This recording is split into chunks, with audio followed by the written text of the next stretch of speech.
Hello and welcome again to Forgotten Temples with myself, Mr. B. Now what I've got this time is something completely different because I'm far into Thailand. It's the longest journey I've ever taken to come and film temples. I'm actually, if Bangkok is here, I'm sort of like there, just above Bangkok. So I've had to come all the way along the east and then come up and then that way from Cambodia. And it was the worst journey ever.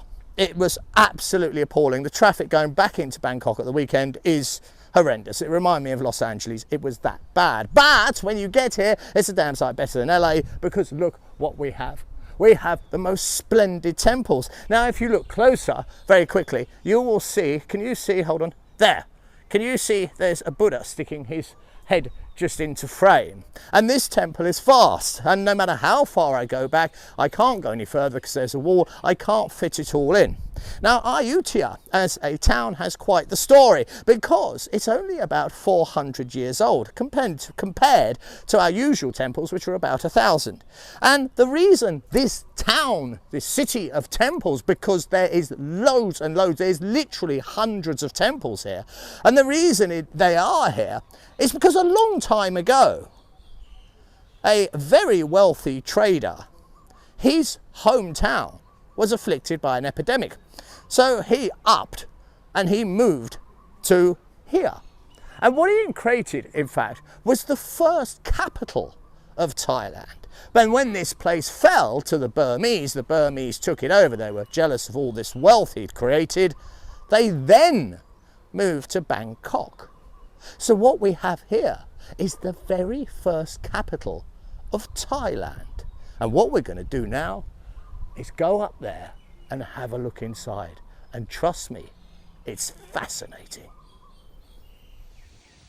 So there is the mighty big tower, and I have never walked into a temple anything like this. There is this grand staircase, but more interesting, there is like this corridor that reminds me somewhat of the pyramids at Giza. You know, those oh so famous ones that are in the shape of Orion. Now there's a gentleman called Bavau who first noticed that they're in the shape of Orion, I believe in the 80s, and I was always jealous of him because when you see it, it's so damn obvious and anyone could have made that discovery, but it was in fact him. Now look at this, look at the symmetry of this place. It is absolutely amazing. Now I've got a thing about symmetry. I don't know why that is, but what we will see when we get to the top, and believe me, it's 42 degrees today, so staircases are not the most friendliest thing. And what we see is this beautiful room. It is nothing like what we get from our usual temples, for it is domed with a wooden ceiling. But there is one more surprise, because this box, which I thought it was, is in fact, and I have to be damn careful, is a shaft. Look at this. It goes all the way down. Now, what is actually down there, and maybe you can see them glittering, is in fact coins. People are throwing coins down there, like humans do. They throw them into holes and water. And there's even a few notes.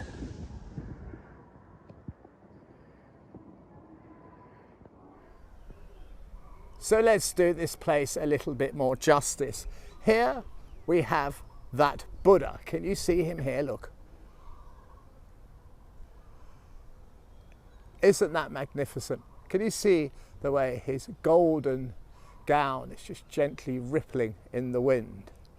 And I'll tell you what, he's going to have a hot one because it is 42 degrees today. And the real temperature, they say, what it feels like temperature is 45. And I drove here on a motorcycle in all the motorcycle gear and helmet. And it was an absolutely horrendous drive, as I mentioned before. So here it is. And this is what fascinates me. We have to stand back a bit. Is this staircase inviting you inward to goodness knows what. And if you see there, just at the top of the staircase, you can see two young ladies descending. That is the size of this. It is huge.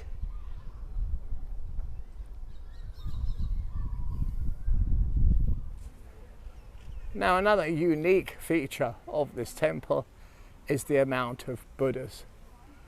They go on and on and on. In fact, they flank every single edge of this temple. It is an absolutely beautiful place. Now, I can't tell you what these pillars were for, but they look oh so Roman. And if you ever get the chance, by the way, to go to Pompeii, then in the name of God, go. It's the most incredible place. As you can see just over the walls, there's yet more towers. This, without doubt, was one of the more wealthier temples of the area. There's our golden Buddha sticking his head out, who sits prominent at the front. Behind us, as we know, we have an awful lot of statues. And here we have the main temple itself. And it really is big. I mean, let me get back an extra couple. This is as far as I can go back. And they've designed it so it actually fits perfectly into the frame of an iPhone. Isn't that incredible?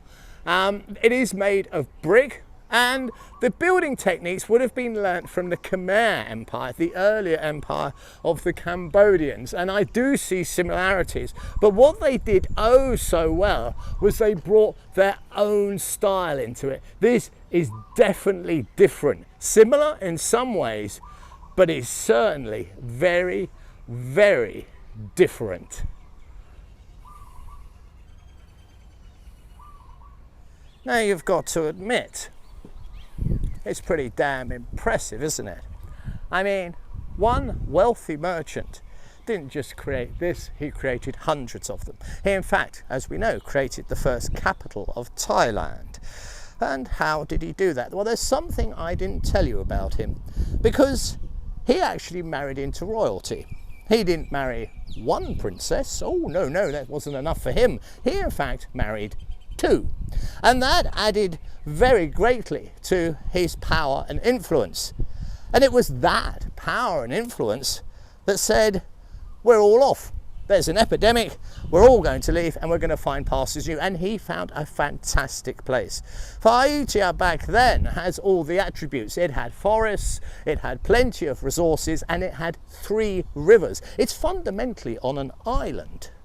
But unfortunately, as he got more and more successful, the Burmese peered across the border and they said, we want that. And guess what? They damn well took it. But what he created still remains, and it is truly magnificent. So it's only been a short trip, this one, because I'll tell you the truth, this ain't my expertise by a long way, and it's only really the central temple I need to show you. So, as always, I'll sign off by wishing you absolutely nothing but the very best. And if by chance you could help me build up this library of temples, on this occasion a rather famous one, then please do. And how you do that is go to www.patreon.com/temples. It's as simple as that. So you be sure to take good care, and for goodness sake, go and have an adventure. Believe me, it's well worth it.